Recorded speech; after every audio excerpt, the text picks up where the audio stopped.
Yeah, I think just like most companies, my company definitely do use AI. I would say that around 75% of my company does. Like I think for some of them, it's even to draft messages to send to the parents. You have to understand that what it outputs may not be exactly what you think it is outputting. There's been talks about it about how it may replace teachers. I think humans shouldn't lose the human to human touch. Yeah, I think just like most companies, my company definitely do use AI, and I think it's a very big part of our lives now. Yeah. Yes, yeah, I think most companies do now. I would say that around 75% of my company does. I think for things like engineering, research, report creation, in my company, it's very effective. But for things like assembly and manufacturing, not always very applicable in that regard. So my company is actually an early childhood sector. So it's like we need the A. So most of us, I think for my teachers as well, we use AI for a lot of things. So including things like doing up lesson plans, or sometimes even like I think for some of them, it's even to draft messages to send to the parents. Yeah, or even to draft emails, and also I think even simple things such as like maybe just communication to parents on like the parent platform. And so I think they use that as well. Yeah. Yeah, we use it daily to write software, answer questions, do data analysis. I work for a crypto exchange. Currently, I'm like studying in Raffles design school. Yeah, of course, I'm using like AI right now, like not for my like researching tool for my assignments and everything stuff. It helped me a lot. Yeah, I mean anything from discovery, Google search, is more or less turned into AI to yeah, I mean writing basic code, automating things around the house. Sure, has helped me level up, something instead of having to deeply learn it. I can use AI to get most of the way there. Well, so I'm a business development manager, and my remit is Asia Pacific and the Middle East, and I use AI to help with market research. It's probably the easiest utility it has for me, and the most utility that it has. But otherwise, it's still very human to human. People appreciate a human touch. Yeah, it's definitely encouraged. Not like using like an exam, but like when you study and are using assignment, you can like use as a reference, like not directly copy, but use as a reference and like search more about my information. I mean, I'd be biased based on past employers, but I mean, the big ones out there, the Anthropics, the Googles, I think are, depending on what you want to do, are the premier ones. Depends on whether you're using it for basic functionality or if it's something where you want to be writing code, something that's going to be productionized. So it depends on how much you want to spend and, what you need to use it for. I think it definitely does because then it helped me to summarizes all the reports, all the research. But then again, I need to fact check. I need to make sure that it links up to what I'm doing or what I'm studying, so that it links up so that there isn't a gap. So while it does make it more efficient, I think we also have to check because I think I use ChatGPT and Grammarly.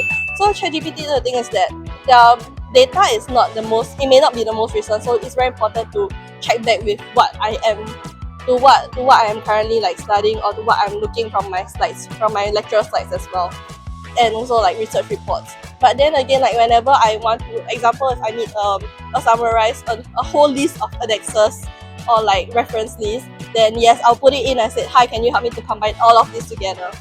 Yeah, it's more efficient. Like it certainly help some decent amount of level. It depends on the person, I guess. For me, it's like it help in a like certain amount of way. Like you just like you have the idea and the vision and move forward animation and everything. You just like insert that idea and expand it, and then just like more like in order to get like detail, you just like it just help like not completely take over it. Efficiency is a tough one, right? What we've kind of found is that, like, yes, it certainly helps you produce more code or get more answers, but then it is pushing a lot of that work downstream, where a lot more engineers and whatnot are having to validate the code that it actually generates or validate the data analysis that it's conducting. So, sure, it's definitely an overall net positive, but it's also something where you really have to understand that what it outputs may not be exactly what you think it is outputting, or may not be exactly the answer you want.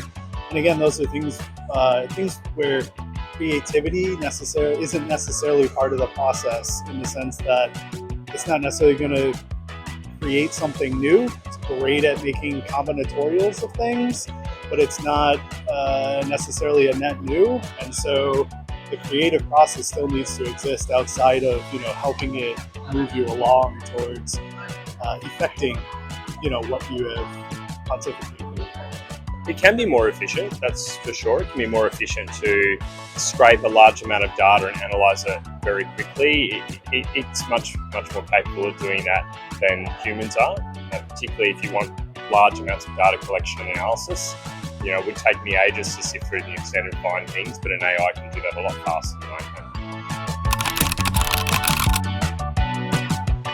I think in my industry, there have been talks about it, about how it may replace teachers, but then again, the thing about being in the education sector is that it can't be replaced because AI lacks the emotion. I mean, there are robots coming up, but then it's still definitely like the emotional part of it. But then when sometimes I see in grads and I hear like the uncles that be like, yeah, it'll definitely replace our job someday. But I think that's how we look at it.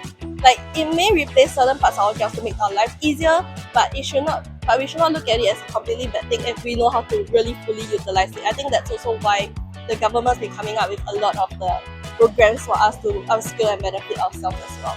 I haven't seen it yet, I must be honest. I haven't seen jobs get lost because of AI, so I think that should be heartening for some people. I think humans shouldn't lose the human-to-human touch that really a person can only provide. AIs are great for automated emails, but people see through those really quickly these days. Not really, though. I guess maybe something extends, but like not completely over. For example, like even though if you already have a design for like swings and like the other like an extra and making stuff, you cannot take it, So it's something only something extend. Yeah, I don't see it. For me personally, I don't know about the other. Just for me personally.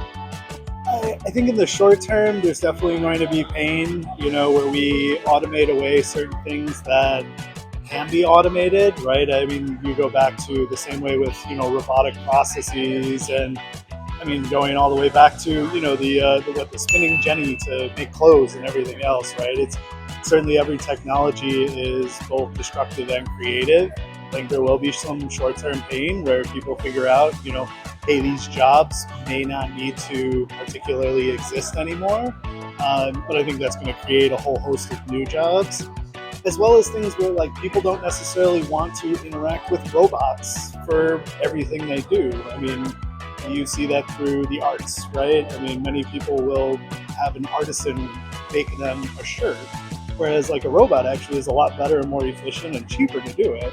But people will still want, the human touch in a lot of things. So I think it'll shift a lot of jobs, and I think a lot of jobs will become a lot more creative. But yeah, there certainly will be short-term disruptions. I think my job-wise, I do not see it because like what I said, we need the emotional sector. We need the emotional factor in it. We can't just pass them a device. And instead, actually just passing kids a device to work with, it's not even beneficial for their eyes. Instead, I've seen kids who end up becoming a lot more unaware of what's going on around them, or even what's actually going on. All they see is that one thing. So example, I have this kid last year who he's so focused on like watching, like his parents let him watch TikTok, let him use YouTube, so he gets to post things whatever he wants on the platforms. And then he'll come to class. We ask him about like what are some sea animals that you see in the aquarium. So then he'll come up with capybara because that's all what he sees on the device. So it's like nothing registering inside. So it's not beneficial. So I think we need to control the use of it as well.